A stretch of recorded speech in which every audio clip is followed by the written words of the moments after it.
Ve Vidově díky podpoře Mast Pomalší vznikl unikátní projekt komunitní knihovny. Knihovny dneska nejsou již jenom o půjčování knížek registrovaným uživatelům. Jsou to vlastně centra společenského života, takzvané obýváky vesnic. Těšíme se na další spolupráci, protože právě zde se setkávají lidé různého věku, profesí, zájmů i společenského postavení a ti všichni mají jedno společné, a to je chuť dělat něco pro sebe i pro ostatní.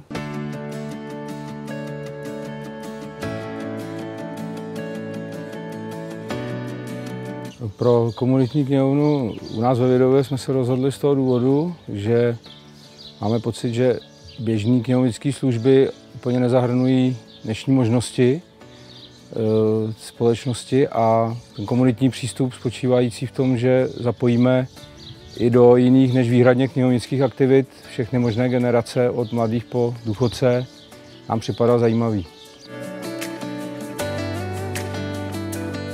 V komunitní knihovně Vidov nabízíme kromě knihovnických služeb právě besedy zaměřené na všechny generace. Probíhají cestovatelská promítání, besedy na konkrétní témata. Na začátku tohoto roku proběhla beseda například pro důchodce ohledně bezpečnosti a v kyberprostoru a třeba v internetovém bankovnictví. Chystáme program pro maminky s dětmi a budeme pokračovat v těchto aktivitách i nadále. Návštěvnost besed je vysoká, tam kapacita prostoru je 18 návštěvníků a většina besed, které se konají jednou měsíčně, je vyčerpána. A běžní návštěvníci při otvírací době 2krát týdně je 5 až 10 lidí a je to směs věkových kategorií. Nedá se učit přímo, kdo by konkrétně byl převažující.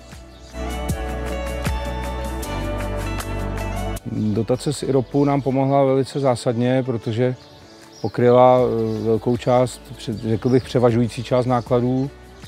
Objekt obce byl zmodernizován, bylo zlepšeno hospodaření s energiemi, zateplením a vybaven prostor IT technikou a nábytkem nezbytným.